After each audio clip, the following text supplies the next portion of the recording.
Hello বন্ধুরা, আমি শিলা। আজকে তোমাদেরকে এমন একটি গল্প শোনাব যেখানে একটি ছেলে একটি মেয়েকে প্রথমে বন্ধু ভাবত, বেস্ট ফ্রেন্ড ভাবত। তারপর এই মেয়েটিকে আস্তে আস্তে ভালোবাসতে শুরু করল। মেয়েটি ছেলেটিকে ঠিক বন্ধুই ভাবত, এর চাইতে বেশি কিছু না। কিন্তু ছেলেটি এক পর্যায়ে মেয়েটিকে এমনভাবে ভালোবেসে ফেলেছে যে তার জীবনের চাইতেও বেশি ভালোবেসে ফেলেছে। একদিন ছেলেটি তার ভালোবাসা প্রকাশ করতে গেলে মেয়েটি তার সাথে যা করল তা শুনলে বন্ধুরা তোমাদের কলিজা কেঁপে উঠবে। তাহলে চলুন বন্ধুরা, গল্পটি শুরু করি। গল্পটি শুরু করার আগে বন্ধুরা, তোমাদের নিকট আমার বিশেষ অনুরোধ, দয়া করে তোমরা আমার চ্যানেলটি সাবস্ক্রাইব করে আমাকে সাপোর্ট করবা। আমার পাশের বাসার একটা মেয়ে নাম সাধনা, আর ছেলেটির নাম আবু সায়েম।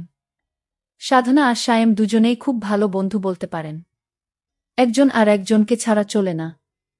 হঠাৎ করে একদিন সায়েম সাধনাকে মজা করতে করতে বলল, সাধনা, আই লাভ ইউ। ও বলে, শুন সায়েম, আমি তোকে ভালোবাসতে পারবো না, তুই শুধু আমার খুব ভালো বন্ধু। এই কথা বলেই চলে গেল সাধনা। সায়েম তার কথা শুনে হাঁ করে থাকিয়ে রইল। তাকে কোনোভাবেই তার মনের অনুভূতি বোঝাতে পারল না। এভাবেই দিন যেতে লাগল। কিন্তু ছেলেটি ভাবল যে সাধনা তো কোনোভাবেই আমাকে ভালোবাসে না, কি যে করি। বলতে বলতে সাধনার ফোন। সাধনা বলল, ওই সায়েম, কি করছ? তোর কথাই ভাবতাছি সাধনা।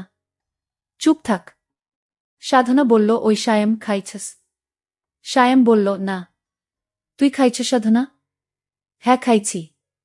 তুই এখনই খেয়ে নে, আর মাঠে তাড়াতাড়ি আয়। আচ্ছা, বলেই লাফাতে লাগলাম। সাধনার মনে হয়তো আমার জন্য ভালোবাসা জাগছে। তাড়াতাড়ি খেয়ে গেলাম। গিয়েই বললাম, কিরে সাধনা, হঠাৎ জরুরি তলফ? সামনে আমাদের এক্সাম রে, খুব টেনশনে আছি। কোনো চিন্তা করিস না, ফেইল করলেও তোরে আমি বিয়া করমু। তারপর 2টা ক্রিকেট খেলার টিম বানামু, তোর এক দল, আমার এক দল। বলেই হা হা হা করে হাসি দিলাম। কিন্তু হাসি দেওয়ার পর যা ঘটল তা সায়েম তার নিজের চোখকেও বিশ্বাস করাতে পারল না। এমনভাবে সায়েমের গালে চড় মারল সাধনা জেনা গাল দিয়ে ধোয়া বের হচ্ছে। চড়টা মেরেই সাধনা বলা শুরু করল, তোকে বন্ধু করেই জীবনের বড় ভুল করছি। তোর মতো ছোট মনের মানুষকে বন্ধু ভাবাটাই আমার ভুল হয়েছে। আজ থেকে আমাদের বন্ধুত্ব এখানেই শেষ। বলেই চলে গেল সাধনা। আর আমার চোখ দিয়ে বৃষ্টির মতো পানি পড়ছে। কিছুই বুঝতে পারলাম না। খুব খারাপ লাগছে। শেষমেশ বন্ধুত্বটাও শেষ। কেমন জানি স্বপ্ন স্বপ্ন লাগছে। তাও কিছুই করার নেই। অশ্রুভরা চোখ আর বুক ভরা কষ্ট নিয়ে বাসায় চলে গেল সায়েম। এসেই শুয়ে পড়ল। বালিশটাও ভিজে গেছে। পুরানো স্মৃতিগুলো মনে পড়ছে বারবার সায়েমের। প্রতিদিন ওকে ফোন দিয়ে ঘুম পাড়ানো, ঘুম থেকে জাগাতাম। দিনে কমপক্ষে 100 বার ফোন। আর মেসেজ তো আছেই। সব স্মৃতিগুলো মনে পড়ছে সায়েমের। আমাদের বন্ধুত্ব শেষ হলেও আমি ঠিক আগের মতোই ফোন দিতাম, মেসেজ দিতাম। সাধনা খুব বিরক্ত ফিল করত। তারপরও কথা বলতে চাইতাম। হঠাৎ একদিন দেখলাম সাধনা পার্কে এক ছেলের সাথে হেসে হেসে কথা বলছে। এমনভাবে কথা বলছে, ওই ছেলেটার সাথে দেখে মনে হচ্ছে যেন তারা দুজন স্বামী স্ত্রী। ছেলেটার সাথে সাধনা কথা বলছে দেখে মনের ভিতরটা কেঁপে উঠছে। আমার মনে হচ্ছে যে না, আমার মাথার উপর আসমান ভেঙে পড়ছে। ছেলেটার সাথে এমন আচরণ করছে, আমার কাছে মনে হচ্ছে যেন তারা জনম জনমের পরিচিতি। তাদের খুব অন্তরঙ্গ অবস্থায় দেখে মনটা খারাপ হয়ে গেল। আমি পার্কের এক কোণ থেকে তাদের এই অবস্থাটা লক্ষ্য করলাম। যেন কলিজাটা ছিঁড়ে যাচ্ছে। একটু পর আমি দেখলাম তারা যেন একটু গভীরে নির্জনে যেতে শুরু করল। সেখানে একটি কুঁড়ে ঘর আছে। তারা সেখানে গিয়ে খুব তাড়াহুড়া করে সেই কুঁড়ে ঘরের ভিতর ঢুকে পড়ল। সেখানে তারা 2 থেকে 3 ঘন্টা অতিবাহিত করল। আমার আর বুঝতে বাকি রইল না, যাকে জীবনের সবচেয়ে বেশি ঘনিষ্ঠ ভাবতাম, যার কাছ থেকে একটু সুখ পাওয়ার জন্য সব সময় বেকুল থাকতাম, তার আজ এই অবস্থা দেখে মনের ভিতরটা ভেঙে পড়ল। তাই বাসায় এসে পড়লাম। বুকটা ব্যথা করছে। তাই ভাবলাম সাধনাকে একটা ফোন দেই। অনেকবার কল হওয়ার পর রিসিভ করল সাধনা। ফোনটা ধরতেই সায়েম বলল, বুকে ব্যথা করতেছে। সাধনা বলল, ব্যথা করা ভালো। এখন আমাকে আর ডিস্টার্ব করবি না, পরশু আমার পরীক্ষা। আচ্ছা নাপা খেলে ব্যথা যাবে? হ্যাঁ যাবে। এখন আর ফোন দিস না প্লিজ, কিছুই পড়া হয়নি। কয়টা খাবো? উফ, তোর যতটা খেতে মন চায় খা। প্লিজ সায়েম, আর ডিস্টার্ব করিস না। সায়েম তার সমস্ত আবেগ নিয়ে বলল। সাধনা, শেষবারের মতো বল, তুই কি আমায় ভালোবাসিস না? সাধনা বলল না। আর বলল, সায়েম, এসব কথার কোনো মানেই হয় না। আমরা জাস্ট ফ্রেন্ড, তোর অনুরোধে কিন্তু এবার ফ্রেন্ড হইছি। তাই যা বলছ ভালো করে বুঝে বলিস। থ্যাঙ্কস সাধনা, রাখি। ওকে রাখ। আর ভবিষ্যৎ যেন এমন কথা আর না শুনি। ওকে, তাহলে এখন রাখি। ফোনটা রাখবে এমন সময় সায়েম বলল, সাধনা, একটা কথা বলি। সাধনা বলল, কি বলবি বল।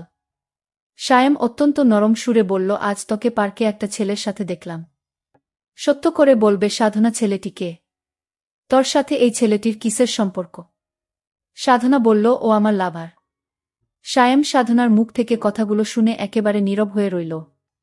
তার ভিতর থেকে আর কোনো কথা মনে হচ্ছে বের হচ্ছে না। হাত পা একেবারে অবশ হয়ে যাচ্ছে। একটু নীরব থেকে সায়েম বলল, সাধনা, আমার কিছু ভালো লাগছে না। এই কথা শোনার পর সাধনা ফোনটা কেটে দিল। ফোনটা কেটে দিয়ে মনে মনে ভাবতে লাগল। একসময় সাধনা মেয়েটা সারাক্ষণ আমার খবর নিত। এখন আর নেয় না, আর জিজ্ঞেস করে না কাউকে পছন্দ করিস কিনা সায়েম। আর আগের মতো কি করতে হবে বলে না। হঠাৎ বুকের ভিতরে আবার চিপ দিয়ে উঠে। বুকটা চেপে ধরে একটু বিছানায় শুয়ে পড়লাম। খুব কষ্ট হচ্ছে। আবার বিছানা থেকে উঠে আমাকে নাপা খেতে হবে। কষ্টা খাবো? সাধনা তো বলেই দিয়েছে, যতটা ইচ্ছে ততটা তুই খা। সবগুলো ওষুধ মুখের ভিতরে পুরে ঘুমিয়ে পড়লাম। কাক ডাকা ভোরে উঠে পড়ে সাধনা। মোবাইল চেক করে একটা দীর্ঘশ্বাস ছাড়ে। যাক, আজ কোনো মেসেজ ও নাই, মিসড কল ও নাই। পড়ায় মনোযোগী হয়। সাধনা মন দিয়েই পড়তে থাকে। হঠাৎ মনটা যেন কেমন কেমন করছে। তবুও ভালো সায়েম জ্বালাচ্ছে না। ছেলেটার কোনো কমন সেন্সও নাই। যখন তখন ফোন দিয়ে বলবে, সাধনা, এটা হয়েছে। এখন কি করব? ওইটা হয়েছে, বোরিং। কয়েক ঘন্টা কেটে গেলেও সাধনার মোবাইলের আলো জ্বলছে না। হঠাৎ মোবাইল মেসেজ টোন বেজে উঠল। সাধনার কাছে বোরিং হ্যাপি দুইটাই লাগল। মেসেজ অন করে হতাশ হয় রবি সিম কোম্পানির SMS। রবি সিমকে কয়েকশো গালাগাল দেয় সে। ঘড়ির ঘণ্টার কাঁটা ক্রমেই বেড়ে চলেছে, কিন্তু একটিবার এর জন্য সায়েমের মোবাইল থেকে কল আসে না। হঠাৎ সাধনার স্মরণ হয় গতদিনের কথা। সাধনা বুকে ব্যথা। ওর ভ্রু যুগল কুঁচকে যায়। মুখটা কালো হয়ে যায়। বুকের ভিতরটা খা খা করে উঠে। মন থেকে কত রকম ভয় করছে। রাত 9টা। সাধনা একদম পড়তে পারছে না। বারবার সায়েমের কথা মনে পড়ছে। সায়েমের মেসেজ তো তার বোরিং লাগে, কিন্তু সে কেন এখন সায়েমের মেসেজ খুঁজছে? কিছু না ভেবেই সায়েমের নাম্বারে ফোন দেয়। হ্যালো সায়েম, আমি সায়েমের বড় ভাই বলছিলাম। তুমি সাধনা, তাই না? সায়েম তোমার কথা বলেছে, এখন ও বাইরে আছে বন্ধুদের সাথে। পরে ফোন দিও। আপনি এরকম কেঁদে কেঁদে কথা বলছেন কেন? আমার কিন্তু ভয় হচ্ছে। আরে আমাদের বাড়িতে একজন মুরুব্বি মারা গেছে। ওনার জন্য মন খারাপ। আর কাল এক্সাম যেন ভালো হয়। ওকে ভাইজা, সায়েম এলে আমার কথা বলবেন। সাধনা কিছুই বুঝে না সায়েমকে কি সে ভালোবাসে। এক্সামের কথা মনে পড়তেই পড়তে বসে যায় সাধনা। পড়ায় মন না বসলেও জোর করে পড়ছে সে। হঠাৎ ঘুমের দেশে হারিয়ে যায় সে। ঘুমের মাঝে কে যেন চিৎকার করছে, সাধনা ভালোবাসিস। কণ্ঠটি পরিচিত, কিন্তু ধরতে পারছে না। হঠাৎ ঘুম ভেঙে যায়। আজ কাক ডাকার আগেই উঠে গেছে। সাধনার চোখে মুখে আতঙ্ক। মোবাইলটা হাতে নিয়ে কোনো মেসেজ নেই, নেই কোনো মিসড কল। সাধনা চায় হঠাৎ করেই একটা কল আসুক, আর নামটা ভাসুক সায়েম। কিন্তু নামটা আর ভাসে না। সাধনার মনে হচ্ছে সে সায়েমকে ভালোবাসে। যখন বলবে সায়েম ভালোবাসি, কতই না খুশি হবে সে। ভাবতেই অবাক লাগছে। এক্সামের পর সোজা সায়েমদের বাড়িতে চলে যায় সে। সায়েমদের বাড়িতে আগেও এসেছিল, তাই খুব একটা কষ্ট হয়নি। সায়েমদের ঘরে এত মানুষ কেন? সায়েমের বন্ধুরা সবাই এখানে। সায়েম কই? আগের বার এসেছিল তখন তো সায়েম কত খুশি হয়েছিল। সায়েমের ভাই সাধনাকে এগিয়ে নিয়ে যাচ্ছে। সায়েমকে দেখাবে বলে, কিন্তু সাধনার মনে খটকা লেগে যায়। এদিকে তো গোরস্তান এখানে কেন নিয়ে যাচ্ছে আমাকে? সায়েমের ভাই পকেটে হাত দিয়ে একটা ছেঁড়া পাতা দেয়া সাধনার হাতে। কাগজটি পড়তে শুরু করে। হ্যাঁ, এটা সায়েমের লেখা। কেমন আছিস সাধনা? আশা করি ভালো থাকারই কথা। ভাইজা চেয়েছিল তোকে জানাতে আমার অবস্থা ভালো না। কিন্তু এমনিতেই আমি তোর এক্সামের অনেক ক্ষতি করে ফেলেছি, তাই আর জানাইনি। এক্সাম কেমন হয়েছে? ওশরি, আমি তো আর বললেও শুনতে পাব না। সম্ভবত তুই আমার কবরের পাশে দাঁড়িয়ে। জানি না আমাকে কোনোখানে কবর দেওয়া হয়েছে, তবে আমি খুশি হয়েছি এই ভেবে যে আর তোকে ডিস্টার্ব করব না। আসলেই তোকে অনেক ডিস্টার্ব করেছি, মাপ করে দিস। আর হ্যাঁ, তোর লাভার পিঙ্কু অনেক ভালো, হ্যান্ডসাম, তোর সাথে মানা। সেদিন তোদের দুজনকে পার্কে আপত্তিকর অবস্থায় দেখে মনের ভিতরটা কেঁপে উঠেছিল। খুব খুশি হয়েছিলাম। আবার পিঙ্কু এবং তুই, তোরা দুজনের উপরেই রাগও হয়েছিলাম।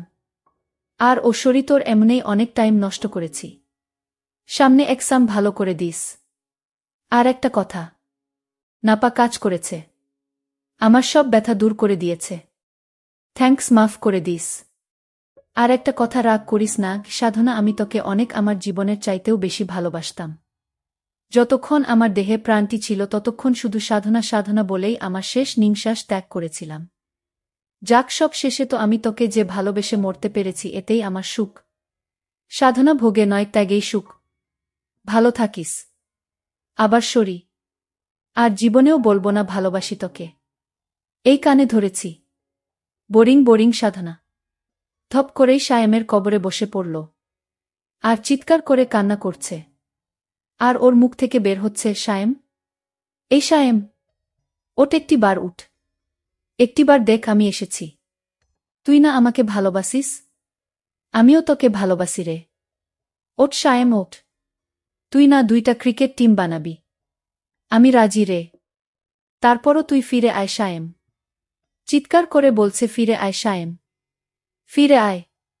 তোকে খুব ভালোবাসি রে, ফিরে আয়। আর আমি সেদিন পার্কে একটি ছেলের সাথে তোকে দেখানোর জন্য মজা করছিলাম। আসলে আমি এইটুকু পরীক্ষা করতে চেয়েছিলাম যে তুই আমাকে কতটুকু ভালোবাস তা জানার জন্য। আমার ভুল হয়ে গেছে সায়েম, প্লিজ আমাকে ক্ষমা দে সায়েম। তুই আবার আমার কাছে ফিরে আয়, আমি তোকে আমার জীবনের চাইতেও বেশি ভালোবাসব। এই বলে সাধনা কান্নায় মাটিতে লুটিয়ে পড়ল। কিন্তু এখন আর কান্নায় লুটিয়ে পড়লে কি হবে? সময়ের কাজ সময়ে করতে হয়। আসলে সব সময় অভিনয় মানুষকে বিপদগামী করে তোলে। প্রত্যেকটি মানুষকে বোঝা উচিত কখন, কোন সময় কি অভিনয় করতে হবে। কিছু কিছু অভিনয় মানুষের জীবনকে ধ্বংস করে দেয়া। ঠিক তেমনি ঘটেছে সায়েম আর সাধনার জীবনে। সুতরাং আমরা প্রত্যেকটি মানুষকে জীবনের প্রত্যেকটি মুহূর্তে কিছু কিছু কাজ আছে, যেগুলা গুরুত্বপূর্ণ কাজ, যেগুলোতে কখনো কাম খেয়াল করা উচিত নয়। তাহলে বরঞ্চ হিতের চেয়ে বিপরীতে হয় বেশি। মোটকথা, প্রতারণা বা প্রতারণার অভিনয় মানুষকে বেশিরভাগ সময় বিপদগামী করে তোলে। তাই এই ব্যাপারে তোমাদের প্রত্যেককে সচেতন হওয়া উচিত। বন্ধুরা, তোমাদের নিকট আমার একটি ছোট্ট প্রশ্ন। এ গল্প থেকে তোমরা কি শিখতে পারলে? দয়া করে কমেন্ট করে জানাবে। বন্ধুরা, ভিডিওটি যদি ভালো লাগে তাহলে একটি লাইক দিন। আর তোমরা যদি এইরকম ধরনের ইন্টারেস্টিং ভিডিও পেতে চাও, তাহলে দয়া করে আমার চ্যানেলটি সাবস্ক্রাইব করো। পরিশেষে তোমাদের সকলের সুস্বাস্থ্য কামনা করি। ভিডিওটি দেখার জন্য তোমাদের সকলকে অসংখ্য ধন্যবাদ।